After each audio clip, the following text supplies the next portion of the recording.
नमस्कार दोस्तों, हम बात करेंगे यूपी टीजीटी पीजीटी भर्ती 2022 के बारे में। एक लगातार क्वेश्चन पूछा जा रहा है अभ्यर्थियों द्वारा कि क्या सर इसमें 25,000 पद टीजीटी पीजीटी के नए जुड़ेंगे, क्या नया विज्ञापन जारी होगा और एग्ज़ाम टीजीटी पीजीटी का कब तक हो सकता है। और साथियों, टीजीटी पीजीटी में सिलेक्शन आपको कैसे लेना है, किस प्रकार आपको प्रिपरेशन करनी है, क्या रणनीति अपनानी है ताकि प्रथम प्रयास में ही आप टीजीटी या पीजीटी का एग्ज़ाम क्रैक कर सकें।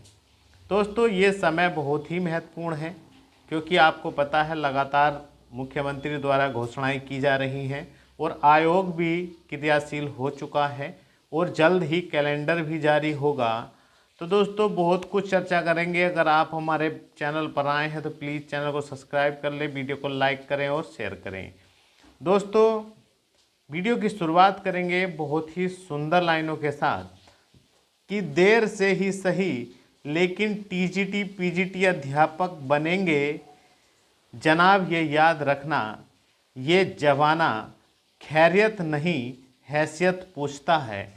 दोस्तों, आप भी समस्याओं से जूझ रहे हैं, लगातार प्रिपरेशन कर रहे हैं, लेकिन आपने ये समाज का जो चेहरा है वो खूब देखा होगा कि दुनिया या आपका कोई फ्रेंड जो कामयाब है, जो कहीं जॉब भी कर रहा है, वो भी मिलेगा।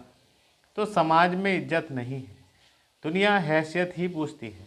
आप कुछ भी करें, कैसे भी करें, लेकिन इस जन्म में टीजीटी पीजीटी अध्यापक जरूर बने, क्योंकि प्राइवेट सेक्टर का हाल आपको पता ही है, प्राइवेट कॉलेजों का हाल कितना बुरा हाल है, इस पर भी हम बात करेंगे। तो दोस्तों, इस समय आपको बेहतरीन ढंग से प्रिपरेशन कर लेनी है क्योंकि आने वाले 2 साल में ताबड़तोड़ भर्ती आएंगी। कहीं ना कहीं आप ज़रूर फिट होंगे। लगातार प्रिपरेशन करेंगे तभी आप चयनित होंगे। तो दोस्तों, सबसे पहला जो क्वेश्चन है इस टाइम पर वर्तमान में पूछा जा रहा है, क्योंकि कल नए शिक्षा चयन बोर्ड पर जो धरना हुआ है तो अभ्यर्थी उसमें पूछ रहे हैं कि सर क्या करें, तैयारी करें या इंतज़ार करें अभी कि नया विज्ञापन जारी होगा या इसमें ही पद जोड़ दिए जाएंगे। तो दोस्तों, सबसे ज़्यादा इस टाइम पे यही क्वेश्चन पूछा जा रहा है। हालांकि अभ्यर्थी जो है बड़ी संख्या में पहुंचे थे, आयोग धरना हुआ है और आयोग के जो सदस्य थे उनसे वार्ता भी हुई है, लेकिन जो बात स्पष्ट समझ में आई है कि अभ्यर्थी मांग कर रहे हैं 25,000 पदों की, लेकिन सरकार नहीं लगता कि सारे 25,000 पद जो है विज्ञापन जारी करेगी। उसमें कुछ ही पदों पर विज्ञापन जारी होगा और वो भी नया विज्ञापन ही जारी होगा। क्योंकि दोस्तों, ये भर्ती जो है 2022 की है, 4,163 पदों पर आई थी। ये भर्ती जिस टाइम पर आई थी दोस्तों, अब जो है 2 वर्ष हो गए हैं इसको भी।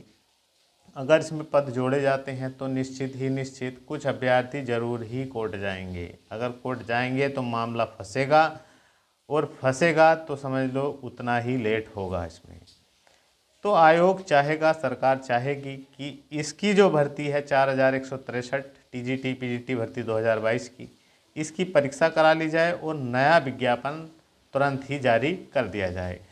और जिसमें 25,000 के अभ्यर्थी मांग कर रहे हैं और वास्तव में सीटें भी हैं खाली, लेकिन सरकार जो है कुछ पद जरूर रोकती है। तो ये तो आइडिया ज़रूर लग रहा है कि 15-16 हज़ार पदों पर तो ज़रूर ही भर्ती आ जाएगी आपकी, लेकिन नया विज्ञापन ही आने की संभावनाएं हैं। आपको क्या लगता है कि पद जुड़ने चाहिए या नहीं जुड़ने चाहिए? हालांकि नए अभ्यर्थी मांग कर रहे हैं कि पद जुड़ने चाहिए, लेकिन पुराने अभ्यर्थी जो यही कह रहे हैं कि अब इसका एग्ज़ाम हो जाना चाहिए, हमें लगातार प्रिपरेशन करते हुए बहुत समय हो गया है।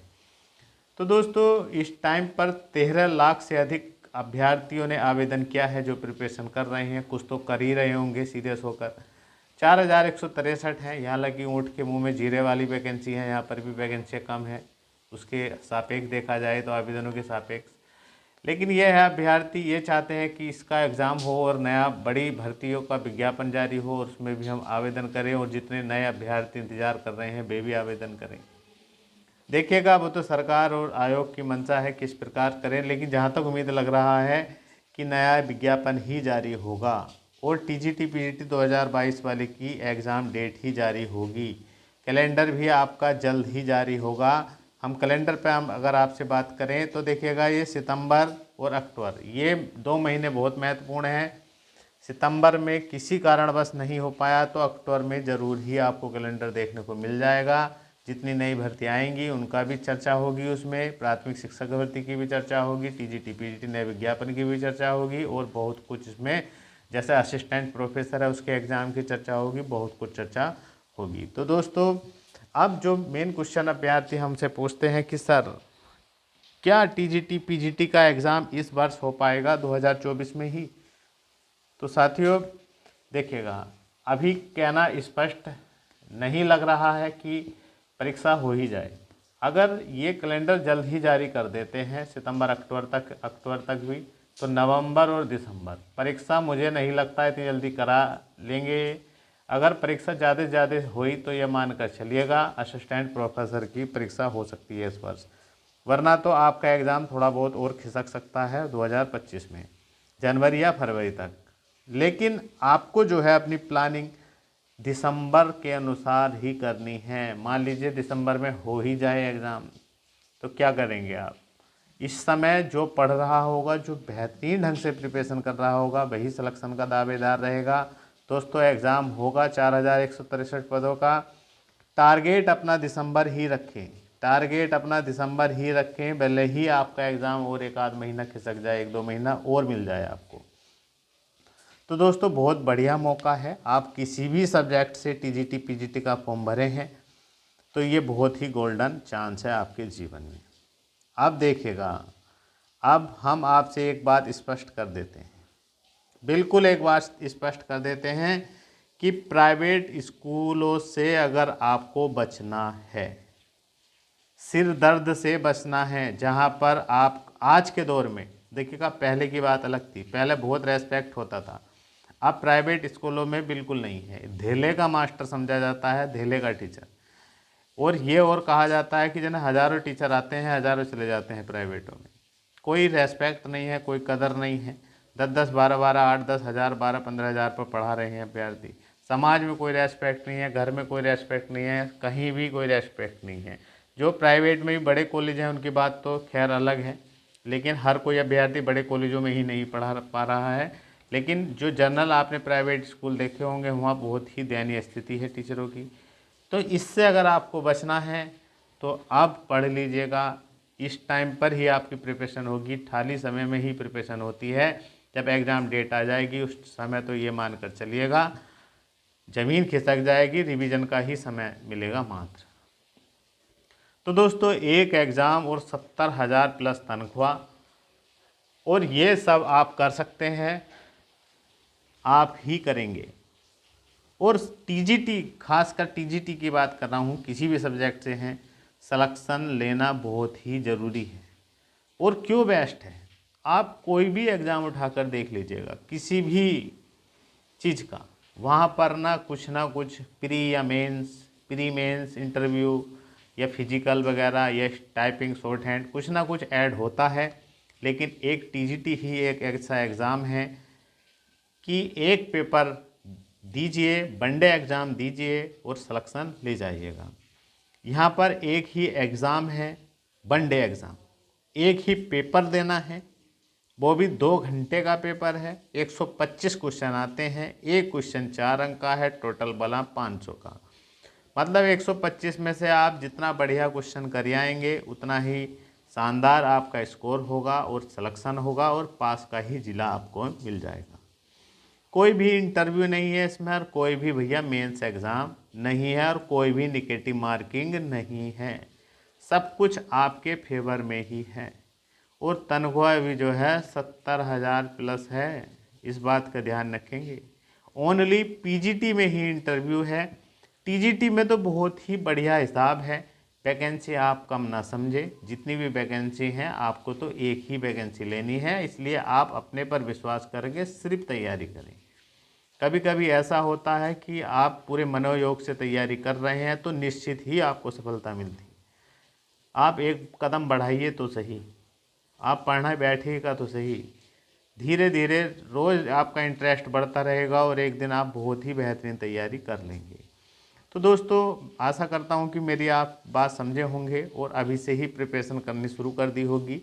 एक नहीं, दो नहीं, तमाम मौके आते रहते हैं। अगर आपकी प्रिपरेशन है तो इसमें ही आप सिलेक्शन ले जाएंगे।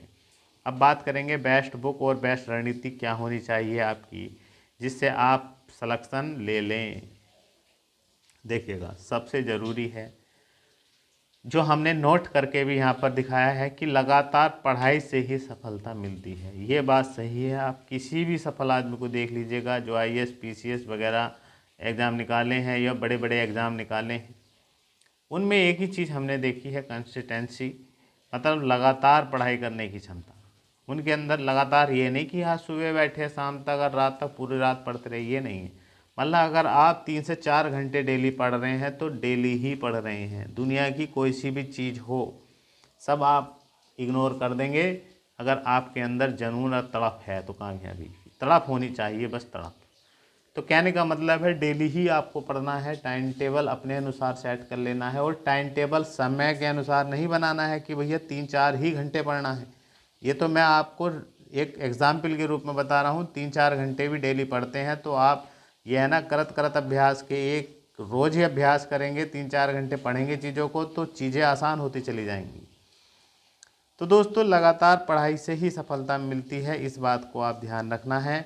और टाइम टेबल जो है आपको समय के अनुसार ना बनाकर टॉपिक के हिसाब से बनाइएगा। TOPIC, टॉपिक के अनुसार बनाइएगा।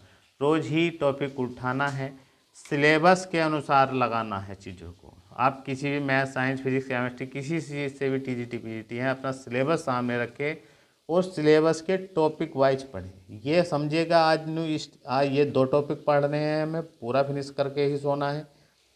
और ज़्यादा नहीं है, मतलब किस दिन हो सकता है आप ज़्यादा नहीं पढ़ पाओ तो कम पढ़ लो, लेकिन समय निकाल कर पढ़ें। कुछ हमारे भाई बहन होंगे जो प्राइवेट टीचिंग वगैरह कर रहे होंगे, तो देखिएगा, सिलेक्शन आपको लेना है, आपको ही समय निकालना है जैसे करके। और ध्यान रखना है दोस्तों, आप ये काम कर सकते हैं। आपका फेवरेट सब्जेक्ट है जो आपने चुना है, एक ही पेपर होना है, आपका ही सब्जेक्ट है। इसके लिए आप, मैंने बताया, सिलेबस पर बारीकी से चेक करते रहें। NCERT बुक ज़रूर पढ़ें। NCERT का बहुत बड़ा रोल है। 6 to 12 NCERT लगाएं और साथ ही साथ में प्रीवियस घोट कर भी जाएं। प्रीवियस का मतलब अब तक जितने भी TGT PGT के एग्ज़ाम हुए हैं वे पढ़िएगा। उसके लिए यूथ और घटना चक्र है और अदर स्टेट के इसमें क्वेश्चन भी हैं, जैसे DSSS, NBS, KBS के भी हैं। तो आप क्वेश्चन, अगर आपसे टॉपिक से जुड़ा हुआ है तो आप उस क्वेश्चन को भी पढ़ लें। टॉपिक को चाहे नेट से सर्च करके पढ़ें, यूट्यूब का सहारा लें, जैसे भी करें। अपना एक शॉर्ट नोट्स ज़रूर बना लें, नोट्स अपना ही हो और उसी को बार बार रिवाइज करें। और सबसे ज़रूरी है प्रैक्टिस सेट करना और रिवीजन करना। जो ये चीज़ करता होगा, प्रैक्टिस सेट और रिवीजन, वो वास्तव में बहुत ही शानदार और जानदार इसको निकाल कर आएगा। बुक आपको सीमित रखनी है, आपको लाइब्रेरी या बुक सेलर नहीं बनाना है घर पर। काम की किताबें पढ़नी है, सिलेबस के अनुसार पढ़ना है। ये नहीं कि आप आलतू फालतू पढ़ते रहें। जो पढ़ा है उसी को बार बार रिवाइज करना है। नोट्सों पर विशेष ध्यान रखना है। नोट्स अपना ये नहीं कि ये भी लेपा पोती करते रहिएगा इस पर, ऐसा नहीं है। जो काम की चीज़ें हैं, जो आपको लगता है कि ये चीज़ें बहुत ज़रूरी है और मैं मिस कर देता हूँ माइंड से, मतलब भूल जाता हूँ, तो इनको नोट कर लीजिएगा। और बार बार रिवीजन जरूर करिएगा। 1-आध घंटा सुबह को उठकर रिवीजन करिएगा और 2-3 घंटे, 4 घंटे लगभग अपने टॉपिक के अनुसार पढ़िएगा। और आपका आप पर ही विश्वास, स्वयं पर ही विश्वास विजेता बनाता है। आपको अपने पर ही विश्वास नहीं है तो आप कैसे सफल हो सकते हैं। तो इसलिए विश्वास पैदा करिए। जो आप कर सकते हैं वो दुनिया में कोई नहीं कर सकता है, इस बात का ध्यान रखिएगा। आप भी टैलेंटेड हैं। आप जो करेंगे बिल्कुल सही ही करेंगे, ये समझिए। अपने अनुरूप पढ़िएगा, अनुसार पढ़िएगा, विश्वास के साथ पढ़िएगा और तड़प और जुनून ही होना चाहिए कामयाबी के लिए। और ध्यान रखना दोस्तों, smart work with hard work. अगर स्मार्ट वर्क करेंगे और साथ साथ में हार्ड वर्क करेंगे तभी सफलता मिलती है। और आपको बहुत बहुत शुभकामनाएं। Best of luck. तैयारी के लिए। मिलते हैं नेक्स्ट वीडियो में। जय